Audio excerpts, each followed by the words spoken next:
made up my mind, not another day. You're on borrowed time, let me get away. Yeah, I'm running, yeah, I'm running. So love me or leave me, I'm standing alone. Can't shake a feeling that lives in my bones. Lie to me, tell me you wish that you could, but nothing you gave me is worth what you took. Cause baby, when I'm gone for good.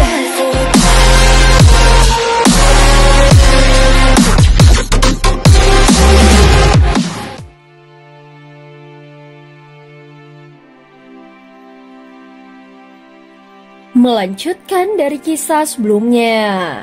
Sebelumnya ketika racun di dalam tubuh Xuan Huang terus merambat, Xiaoyan segera meminta bantuan nomor 7 melalui giok penghubung. Tak lama kemudian, sosok nomor 7 yang merupakan Bango Putih telah tiba di benua Longyuan.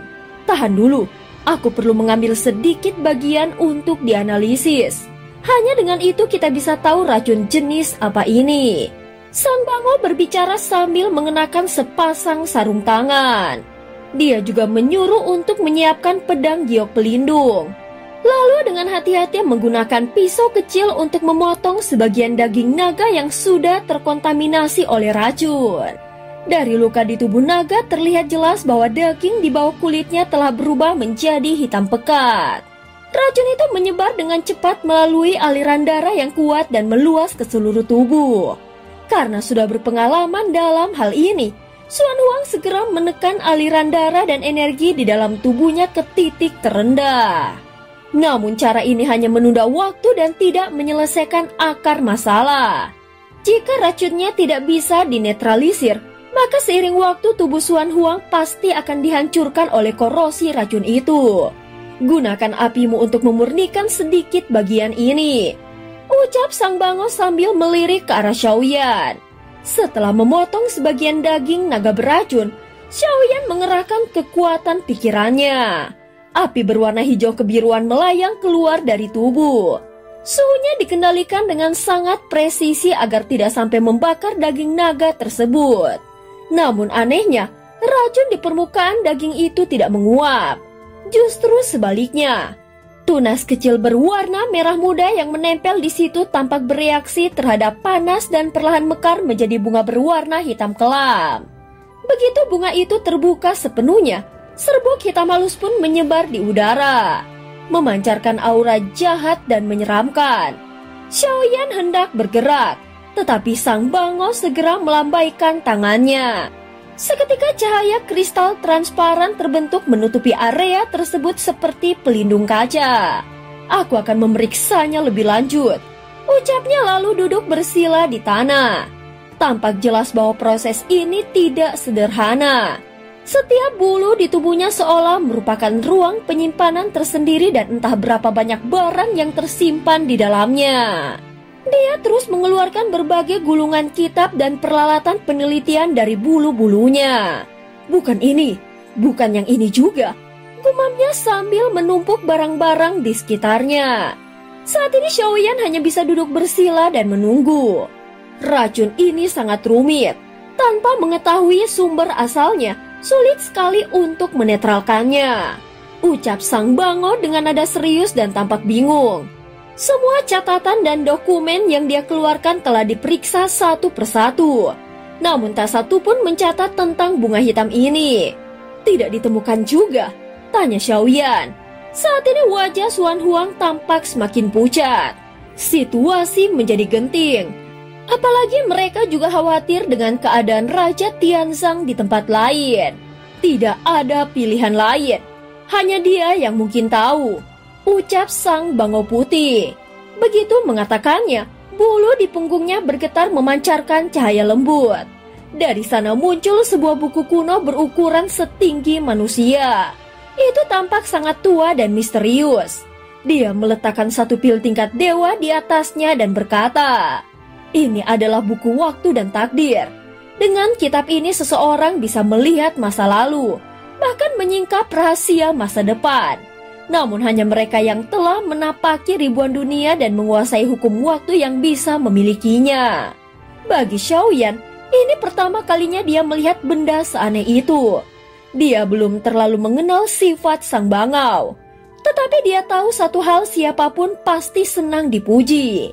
Wah, hebat sekali. Bahkan aku belum pernah mendengar kitab seajaib ini, ucapnya dengan nada sopan. Mendengar ini sang bangau itu tersenyum puas. Namun setiap pertanyaan memiliki harga yang harus dibayar, ucap sang bangau dengan pelan. Apakah pil dewa yang menjadi harganya?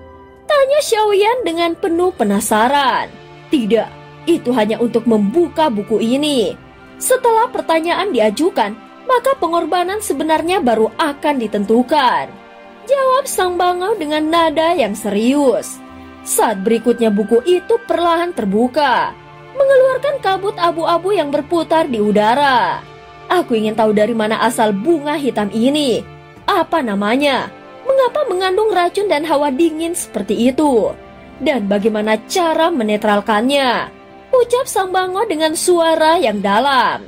Halaman demi halaman berputar dengan kecepatan luar biasa, lalu perlahan melambat hingga berhenti pada satu lembar. Suara lembut tapi kosong tiba-tiba bergema di udara. Bayarlah harganya.